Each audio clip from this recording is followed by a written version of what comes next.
অসমখনত বাৰু হৈছে কি প্ৰত্যেক দিনাই চাব নিউজটো চালে আপুনি দেখিবলৈ পাব যে সদায় এটা নতুন নতুন হত্যাকাণ্ডৰ ঘটনা দেখিবলৈ পোৱা যায়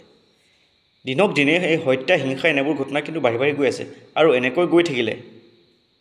অপৰাধৰ ক্ষেত্ৰত কিন্তু অন্য ৰাজ্যতকৈ অসম প্ৰথম হ'বলৈ কিন্তু বেছি দিন নালাগিব কেইদিনমানৰ আগত দেখিবলৈ পাইছিলোঁহে যে শিৱসাগৰ নিতাই পুখুৰীৰ জীয়ৰী পংখী সন্দিকৈৰ নামৰূপৰ ভাড়াঘৰত সেই মৃত্যুৰ কথা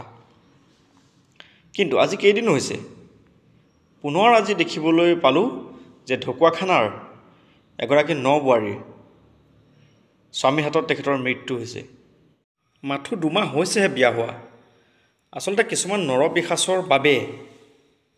এখন সমাজ কলংকিত হৈ পৰে আজি সেই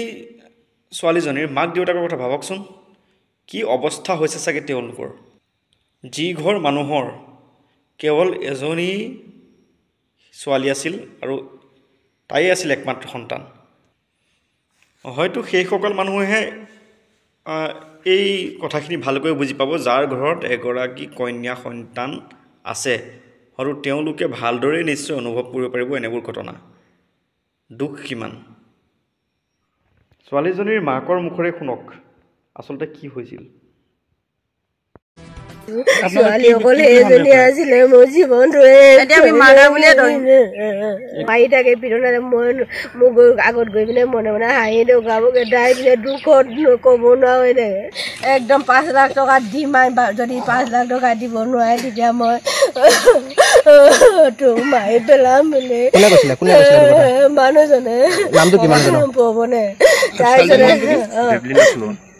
তাৰপিছত আহি পিনে থাকিলা হেৰি যিমান দিন অলপ সেই তাই মনৰ পৰা কথাবোৰ নকয় মোক মায়ে 2 মাহ গৈ পিনে থাকিলে সেইদিনা মই সকামলৈ আহিলোঁ সিহঁতি ভিতৰত সি খুটুকেইটাকে ডিমাণ্ড কৰে সেইদিনা মোক ৰাতিটোৰ ভিতৰতে সি ক'লে LIC পইচা দিবলৈ পইচা নাই বুলি হুলস্থুল লগালে মাকক ক'লে হেৰিয়ৰ চুমক ক'লে তই বোলে মাক ক পইচা 2000 দিবলৈ বোলে তাৰ মই তেতিয়া এজনী ছোৱালীক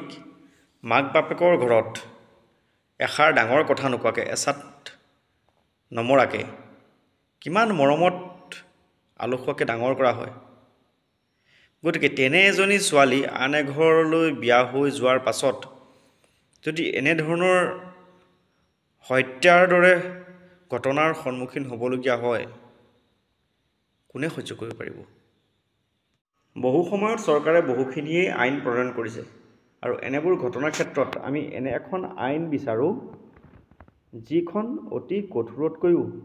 কঠোৰতম হয় আৰু এনেবোৰ ঘটনাৰ শাস্তি হিচাপে আমি ফাঁচি হোৱাটো বিচাৰোঁ যাতে দুনাই আন কোনেও এনেবোৰ কাম কৰিবলৈ দুঃসাহস নকৰে আৰু DGP মহোদয়ক অনুৰোধ জনাম এনে হত্যাকাৰীক কোনো পধ্যেই যাতে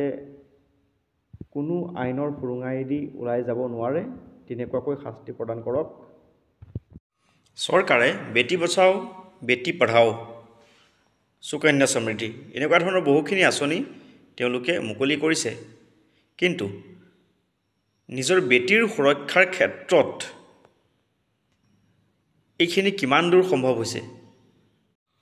আৰু উচিত শাস্তি প্ৰদান কৰি সেই দুৰ্ভগীয়া পিতৃ মাতৃক অন্ততঃ ন্যায় দিয়ক ধন্যবাদ